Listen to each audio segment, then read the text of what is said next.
All right, let's dive right into this explainer. We're going to unpack this seemingly intimidating world of Zen philosophy, and we'll do it by looking at 4 really simple foundational rules. When people hear the word Zen, they usually picture ancient scholars debating impenetrable texts, or maybe silent monks sitting perfectly still on some mountaintop for decades, totally cut off from society. But then we look at our own lives, right? Chaotic, loud, overflowing with emails, notifications, and those endless to-do lists. It makes Zen feel like an impossible dream. Well, today we're going to demystify that gap. We're looking at the real, practical heart of these teachings and how they literally apply directly to our noisy, modern existence. So what exactly is Zen philosophy? While it might sound like dense academic theory, the absolutely crucial point here is that Zen is actually about direct human experience. It's about empathy and returning our minds to a natural state of quietness. It's not about accumulating more knowledge or reading countless self-help books or memorizing complex philosophies. Actually, scratch that. It's about doing the exact opposite. It's about stripping away all that excess noise to find what's been underneath all along. Here's how we're going to structure our journey today. First, the core of Zen. Second, beyond words and letters. Third, heart-to-heart connection. Fourth, the orange experience. And finally, awakening true nature. Starting with Section 1, the core of Zen, a framework for everyday life. Centuries ago, a foundational figure named Bodhidharma introduced 4 specific phrases. To give you a bit of context, Bodhidharma was the semi-legendary Buddhist monk who lived back during the 5th or 6th century. He's traditionally credited as the guy who transmitted Zen to China, making him a truly monumental figure in Eastern philosophy. He essentially laid the absolute groundwork for everything we now understand as Zen. And you know what? These 4 phrases he introduced, they remain the foundation of Zen practice even today. Now, sure, they might look like some pretty complex terminology right now, but they're actually a brilliant practical roadmap for experiencing reality as it truly is. Let's see how this works. Moving to Section 2, beyond words and letters, or Furyu monji. Let's dig right into this first concept, Furyu monji. Now, what's really fascinating about this idea is how it completely strips away our reliance on textbooks and pure logic. This phrase teaches us that true Zen happens in a state completely devoid of language. A perfect example is the pure emptiness you experience during zazen. That's the traditional practice of seated meditation, where you just sit, breathe, and let go of conscious thought. Furyu monji essentially tells us that the ultimate truth of the human experience, you can't find it in a dictionary. Think about it like a roller coaster. You could read a physics textbook all day about gravity, velocity, and g-forces. You could have someone describe the wind in their hair and that crazy drop in their stomach, but none of those words actually give you the feeling of plummeting down that first massive drop, right? It's a pure internal experience that words just completely fail to capture. Zen is that ride. This really brilliantly illustrates the contrast between our busy, discriminating minds and the thoughtless, natural existence you find in nature or, say, a newborn child. We have our daily habit, constantly sorting, judging, and slapping labels on literally everything just to make life convenient. We have this relentless inner monologue, stressing about a meeting tomorrow, replaying some awkward conversation from yesterday, and constantly categorizing our experiences as either good or bad. But look at the natural state. Insects, plants, unborn babies, they exist in pure harmony. They don't have that exhausting inner narrator.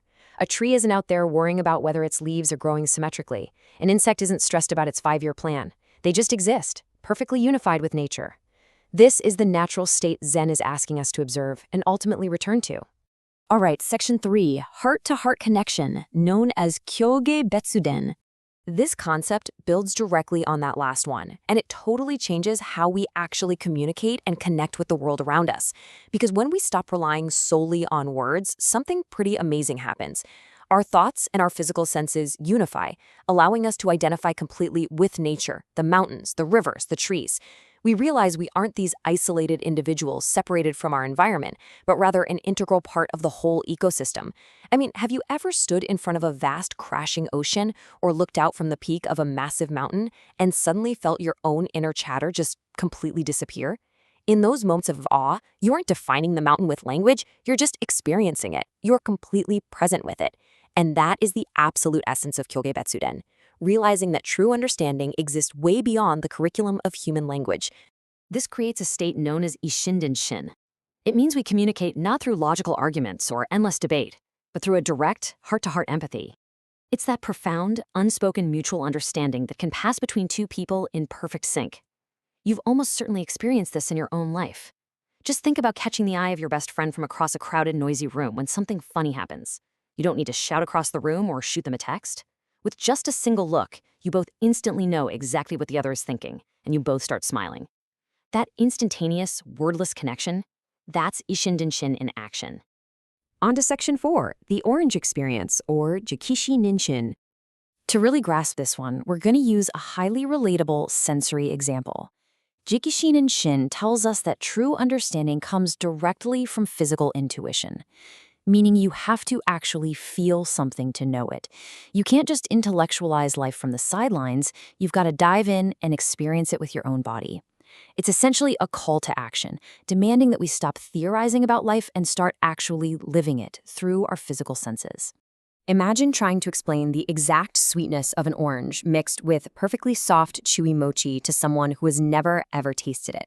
You could use all the adjectives in the world, right? You could describe the bright, acidic bursts of the citrus, the subtle, sugary warmth of the rice dough, and the exact texture when they combine. But words absolutely fail to convey the true reality of that flavor. So instead of talking in circles, you just offer them a bite. You share the food. And the moment they taste it, when that bright orange juice hits their palate and the sweetness takes over, their eyes light up, they smile, and they nod in agreement. You instantly connect without needing a single complex word. You've basically bypassed the brain entirely and communicated directly through a shared physical reality. That moment of shared joy is exactly what Zen is pointing toward. It's a flash of enlightenment through a simple shared human experience. It proves that our deepest connections don't happen when we're analyzing the chemical makeup of sweetness. They happen when we're actually experiencing the joy of sweetness together. It's just an incredibly beautiful reminder that the most profound truths in our lives are often the simplest, felt directly through our shared existence. And finally, Section 5, Awakening True Nature, or Kensho jobutsu. We have reached the culmination of these ascending steps with a truly profound realization. By quieting our minds, dropping our reliance on endless words, and experiencing life directly, we awaken to the Buddha nature that already exists inside every single one of us. It's incredibly empowering to realize that this enlightenment isn't some external prize you have to win. It's not a trophy waiting for you at the top of a mountain, and it's certainly not a secret rank you unlock after reading 1,000 books. It is your innate, original state of mind, just waiting to be uncovered. You are essentially just dusting off a mirror that's been inside you all along, returning to your most natural, unburdened self. So the crucial point here is how this actually transforms our daily lives. Zazen, that practice of seated meditation, it allows us to activate an older, deeper, and way more intuitive part of our brain. This practice helps us cut through all the exhausting noise and anxiety of modern life, helping us cultivate an unshakable inner peace. The ultimate goal here is to maintain what Zen calls an everyday mind. But what does that actually look like in practice? Well, an everyday mind is remaining calm and perfectly steady when you're stuck in gridlock traffic and running super late. It's keeping your breathing centered and your perspective clear when you get that stressful, passive-aggressive email at work. It means bringing that profound, mountaintop tranquility right down into the messy, ordinary moments of your daily routine, no matter the circumstances. I really hope this explainer has shown you that Zen isn't about complex rules or dusty old texts. Instead, it's about direct experience, profound empathy, and real heart-to-heart connection. So I'm going to leave you with this final, provocative thought to consider. How can you apply these 4 foundational phrases to silence the noise and find your own quiet connection today?